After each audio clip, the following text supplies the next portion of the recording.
Hey guys, it's Saf coming at you with another Raid Shadow Legends video, and today we actually can see the details behind the Deck of Fate events that I talked about yesterday.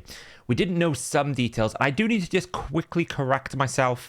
I misread this description. The way they wrote it was very difficult. I was quite tired yesterday, but 10 fragments are going to be behind 3 epics, 5 behind 8, and 3 behind 10. So that basically means we need to do 10, 8 and 3, so there's 21 flips, not 18, just to correct myself from yesterday. So 3 of the epic cards are going to contain the 10 fragments. So now we can take a look at what is going to be in the actual deck event. We can see there's 20 common, 13 rare, and 7 epics. So basically about half of the epic cards, 3 out of the 7, are going to be Fatalis. I would imagine one of them will be a barrel, one of them will be a 5-star chicken, one of them will be the stone, and one of them will also be the legendary book, right? So there won't be any lunar points behind the 7 epic cards. 10 of the common cards as well will have the fragments, and we'll also have 8 behind 13. So we can kind of do a bit of deduction here to kind of go, okay, well, we're going to have about 5 rare cards. Those are going to probably contain the lunar points, maybe some of the mortal soul stones. Then the rest is all these potions and everything else will be behind 10 common cards, I would thought. Now, what we don't know is how distributed these lunar points are. This is what a lot of people will want. Not necessarily everyone wants the Fatalis. Everyone wants the lunar points. So I'm going to see in this video if I can figure out how many they're going to be distributed by. My worry is it's going to be 10 times 5.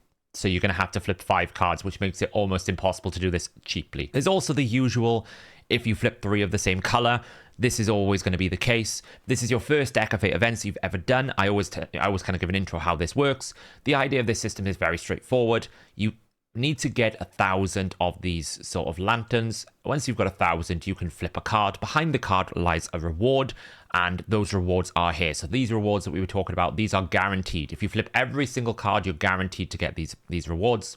And then if you flip 3 of the same quality of card, they come with a color, you will get a random bonus reward. So if you're lucky enough that you're able to get 3 epics back to back, you will walk away with potentially one of these rewards, which are really good. The rewards here are really good. The problem is the probability of you actually getting 3 epics out of 40 back to back is so difficult that these rewards almost get forgotten about. You can get some, there's more likely you're going to get green and rare. And to be honest, sometimes it's nice to get 100 gems. It's not bad. Sometimes it's nice to get a legendary book, right? If you get a rare, I've not really seen them put legendary books on this tier before. So there is some forgiveness to be had in this event. But then we kind of look at the points table and we go, why are they nerfing the shards? This is a significant reduction in points per shard. I'll show you the exact change when we look at the math of this spreadsheet and we have a look how much it's going to cost you. But this is almost like, okay, we stuck the knife in, let's twist it a little bit more. Let's see how much you're willing to take, how much pain you're willing to take. They've nerfed these. Just as an example, the Sacred Shard used to be 2,000 points.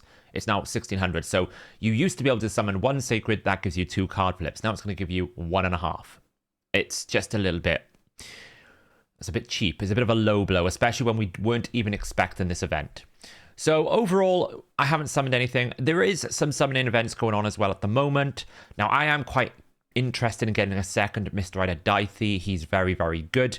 Specifically for Soul Cross 19 hard, which I'm trying to complete, a second Mr. Rider Dythe would be really helpful. I do say, if you haven't got Vlad is very, very, very good. Is he worth blowing a Void Mercy over? I'm not so sure. But if I got him, he would definitely be a champion I would build. I use him as almost like if I don't have Baron in the Soul Cross stages or something, then he's like the next best option.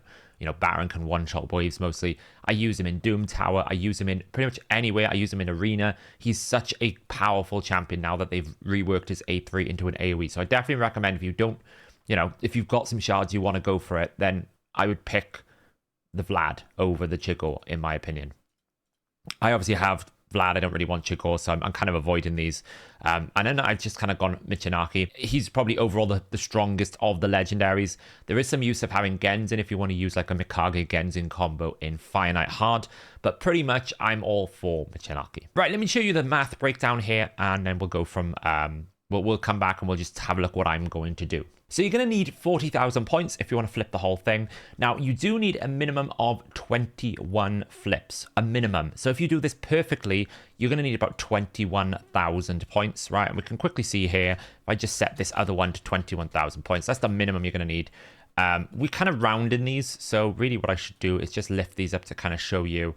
You're going to need a little bit more, just so you can see exactly how much it's going to need. Now, like I mentioned earlier in the video, they have reduced the shards points, how many points you get per shard. And it looks to be on average around about 20% across the board, 1/5. You can see it used to be 2,800, 350, 130. This is now 1,600, 650, 275, 110, which if you see the percentages, it pretty much works out to around about 20% across the board. Ancients are a little bit less at 15%, but Ancients were always pretty rough to do in a deck event. Normally it was like Void Shards or Sacred Shards that were always the path to success.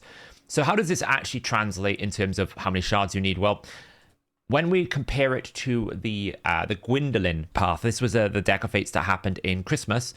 This was a very similar event. It was shards plus dungeon divers. That required 20 sacreds in total. This one's going to require you 25.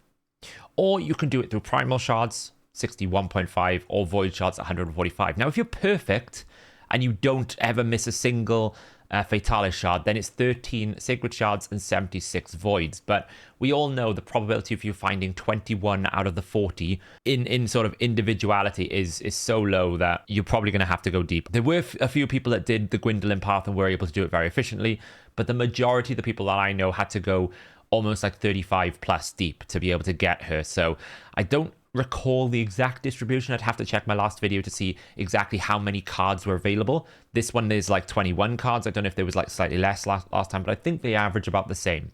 So these are the kind of shards you're going to need. 21,000 is the absolute minimum. In terms of dungeon divers, they have improved the odds back up from the Gwendolyn. The Gwendolyn path was about 26 for a 6-star mythical, but it's still significantly lower than what a normal dungeon divers deck events used to be, because it's still about 44, 45% less points.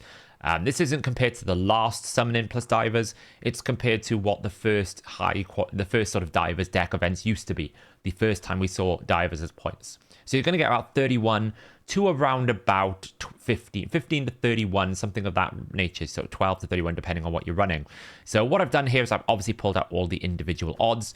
These are the odds you get from completing every dungeon, and then what the rewards you get from what the rewards you get out of those dungeons. We can map that then against the average, and then that gives us an average coin and an average sort of per energy. So we can basically work out how many runs we're going to need to be able to get the number of sort of lanterns we need to flip the cards. So it basically brings us to this situation where we kind of go, okay, well, we need all these points. Let's just take this to 21,000 over here just to tidy this up, because that's the absolute minimum we need. So let's just take it to here. We can see, we're looking at around about 25. These are the shards we saw.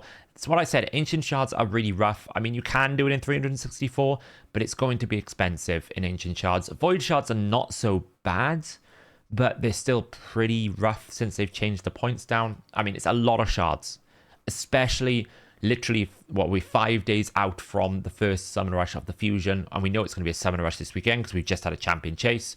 So the upcoming first Summoning event will be a Summon Rush where you need your Sacred Shards. It's almost like doubly painful, this event. Especially like if you're like me, you need those 50 Lunar points. So there is a way to do it through Dungeon Divers. You can do it that way, but it's going to cost you in the region of 40 to 50,000 energy. And that is going to take you around about, if you do it the most efficient way, which is stage 20, about 2,700 dungeon runs. So you obviously cannot do it one way exclusively. You can do it with shards exclusively, but you can't use dungeon divers. Now, that doesn't mean you can't supplement, right? You've got to do the Ice Golem event if you need those lunar points. So you were going to get some points from that, right? That normally takes around about 110 on stage 10. So it normally takes about 110, so it's 1/6 of 10 card flips. So it's not crazy amounts. So as usual, I will save this sheet in my description, and I'll probably put it in the pinned comment, so you can use it as a calculator. What you can do is you can actually enter your shards here, so you can see how much energy you would need to spend to be able to finish the event off. So if I pull absolutely everything that I've got, you can see I can get 15,000 sort of points. That means I'm going to have to do still 1,600 dungeon runs. So These shards are not going to save me, and a lot of it is in the sacred shards. Almost half is in the sacred shards, so we'll have to see. But there you go, guys. Let me go back to my game now, and we're going to have a look to see what I'm going to do to kind of approach this. Currently sitting on around about 51 ancients, 6 voids, and 5 sacreds, but I've been trying to prepare for the upcoming fusion. We know it's coming. I've already got my Doom Tower reward, so I can't get any more sacreds there. I've already claimed my sacred from this place here, so that is not possible. The only hope I've got is maybe there's like a void shard available in the clan shop on reset. But really, we're kind of looking at, okay, this is the capacity of rewards that I've got.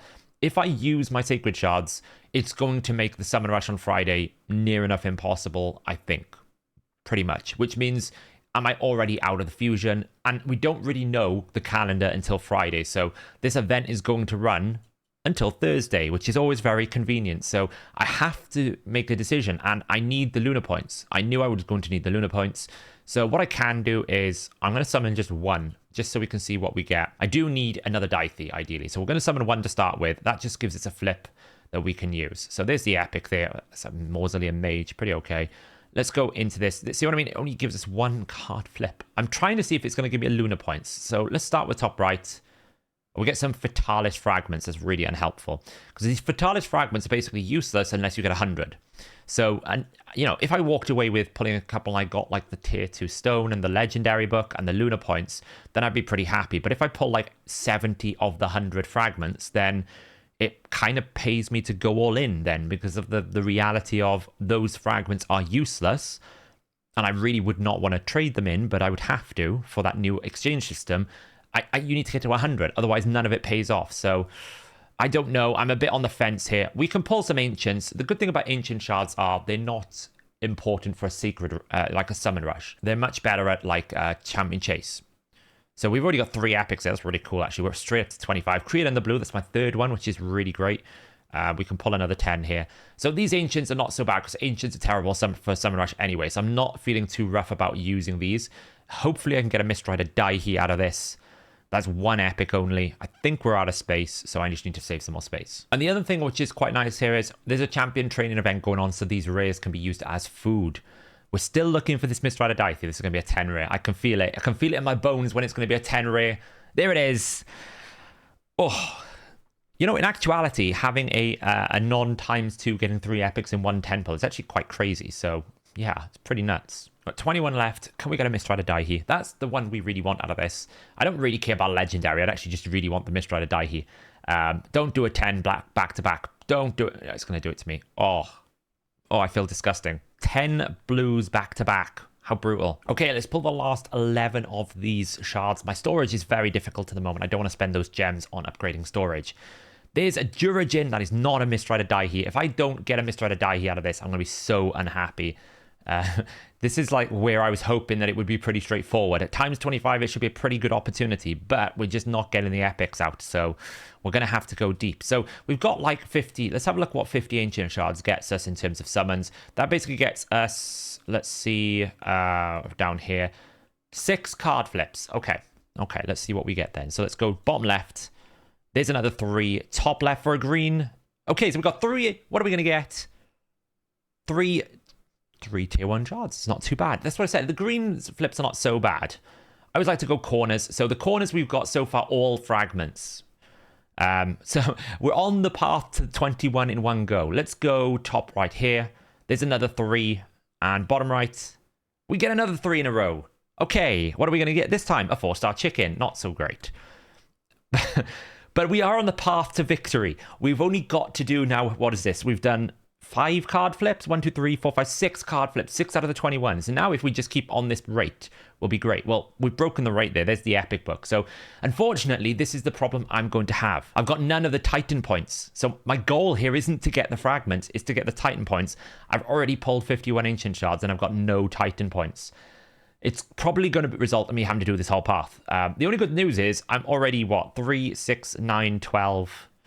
we're already about halfway to, a quarter of the way to Fatalis. But there we go. I don't know, guys. I'm struggling. I'm struggling to remain positive here. This just feels like a kick in the teeth while the players are already down off the cliff, drowning in the ocean. It's just too far. I've said this before, this Titan event was pushing players to their absolute limit. The amount of people that are telling me they're just so tired that they're really like, this is driving them to the edge. And really, that shouldn't be the case. It shouldn't be the case. This should be a celebration of the Monster Hunter collaboration. Yes, it should be, to some extent, a grind. I'm not saying it shouldn't be difficult to acquire, but this feels impossible. Like, that's what it feels like. It's almost like, it feels like when people have hit the difficulty block, they've then put another 3 blocks in the way and then told you to go a mile after that. It always feels like it's just one step too far. Now, maybe their analytics are showing that people are willing to spend the money. I don't know. We don't see that information. But I will say that I am feeling the urge to just skip a fusion. I was sitting here yesterday debating it with the guys over in my Discord community. If you want to join the Discord, links in the description. I was just saying, even though I know the new fusion is decent, I'm just sitting here going, I'm so tired of playing every single event, every single day, constantly, and always feeling like the events are having to push me to 110%, whereas I want them to push me to 100%. Right? I don't want to be over the edge. I want to be to the edge, and it feels like at the moment everything's over the edge. So, I don't know. All I would say to Plarium is, fine, you did a Fatalis guaranteed. Why are you like sticking the knife in and dropping their points down even further? Like, it's too far. It's too far. I will probably try and finish a lot of this with dungeon dives, if I'm being honest, because at least that way I get silver. And silver is the most valuable currency in the game for me right now. Now, I was just about to finish the video and someone kindly sent me a screenshot of their deck of fates showing that the Titan points are split into 10 common cards. So that basically means there's going to be 5 common cards with 10 fragments in each card. So you're going to need to do at least 5 flips to be able to get your Titan points. It's a bit brutal. I'm not going to lie. I'm probably going to have to now figure out what kind of shards I'm going to have to do to get this, because that means I need to do at least 5,000. That's another 4 sacred shards. We'll have to see how we go. Anyway, guys, that's the end of the video. Let me know in the comments below, you know, how have you felt about this Titan event? I pretty much know what you're going to say, but it would be nice to hear from you anyway. I will probably do some sort of feedback loop into the moderators in the Discord for Plarium, because that's the only way I have any sort of direct contact with Plarium, just to kind of point out this is the community sentiment, right? This is what this event has driven people to, and hopefully we don't get to see this event again, because I feel like although the Monster Hunter event has been very good for bringing in new players to our communities, onto our games, and, you know, some of you might be watching who've joined because of the Monster Hunter collaborator, that's very good, but it does feel like they've almost, maybe the cost of the collaboration has driven them to this kind of extreme push people over the edge, and I think that's not a good sign. If they had just reduced the cost of it all by about 20%, I feel like players would be so much more positive about this event. At the moment, it feels like everyone has just reached the point now where they're like, well, I was already on the brink, now I just hate these events. So we'll see what happens. But let me know in the comments below, guys, is that your opinion, or do you disagree with what I'm saying here and you feel like everything has been fine and hunky-dory? Maybe you do. Everyone's opinion is valid. But thanks for watching, and I'll catch you in the next video.